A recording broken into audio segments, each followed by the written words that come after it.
नमस्कार दोस्तों, किसी पर निर्भर ना रहना ये बहुत अच्छी बात है, लेकिन लाइफ में एक गुरु का, एक पथ प्रदर्शक का और एक मेंटोर का होना बहुत जरूरी है।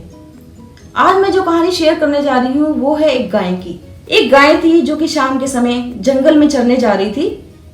इतने में उसने क्या देखा कि एक बाघ दबे पांव उसके पीछे पीछे आ रहा है। ये देखते ही गाय दौड़ने लगी। अब उस गाय को समझ नहीं आ रहा था और वो इधर से उधर भाग रही थी और बाघ उसके पीछे और तेजी से दौड़ने लगा। अब वो गाय समझ नहीं पा रही थी मैं क्या करूं। इतने में एक तालाब आया और वो तालाब के बीच में घुस गई और उस तालाब में पानी बहुत कम था और पूरा तालाब कीचड़ से भरा हुआ था, लेकिन बाघ भी उसके पीछे पीछे आ गया और कीचड़ में धंस गया।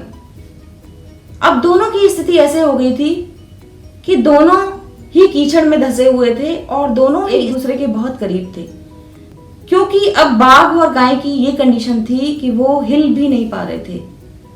इसी वजह से बाघ गाय को पकड़ नहीं सकता था। इतने में गाय बाघ से बोली कि तुम्हारा क्या कोई गुरु, क्या कोई मालिक है? बाघ गुर्राते हुए बोला, अरे मैं तो इतना शक्तिशाली हूं, मैं जंगल का राजा हूं, मुझे मालिक की जरूरत ही क्या है? लेकिन गाय मुस्कुराती हुई बोली कि इस शक्ति का क्या फायदा जब तुम अब मरने वाले हो और अब कुछ भी नहीं कर सकते। बाघ गुर्राया और बोला कि तुम्हारी स्थिति भी तो ऐसे ही है, तुम इस समय कीचड़ में पूरी तरह धंसी हो और मरने वाली हो, तुम भी मेरी ही हालत में हो, तो ऐसा क्यों कह रही हो? गाय मुस्कुराती हुई बोली कि नहीं, बिल्कुल नहीं, मेरे पास मेरा मालिक है जो आज शाम घर जाएगा और जब वो मुझे नहीं पाएगा तो मुझे ढूंढते हुए यहाँ तक जरूर आएगा और इस कीचड़ में से मुझको निकाल के ले जाएगा।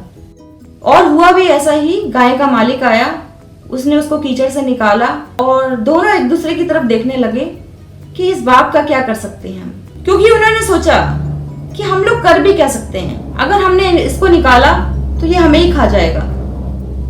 इस वजह से वो उसको छोड़कर ही चले गए और बाघ वहीं मर गया। इस कहानी से फ्रेंड्स हमें ये सीख मिलती है कि हमें कभी भी अपनी शक्ति का अभिमान नहीं करना चाहिए। हम चाहे कितने शक्तिशाली हों, लेकिन कभी ना कभी हमें किसी की मदद की जरूरत पड़ सकती है। सो फ्रेंड्स, हमें लाइफ में एक गुरु, एक मेंटोर और एक केयर टेकर की जरूरत होती है जो हमारी जरूरत पर मदद कर सके। इसीलिए कहा गया है कि हमें आस पड़ोस, अपने फ्रेंड्स, अपने सभी जानने वालों से बनाकर रखनी चाहिए, ताकि जब भी मुसीबत पड़े वो हमारे काम आ सके।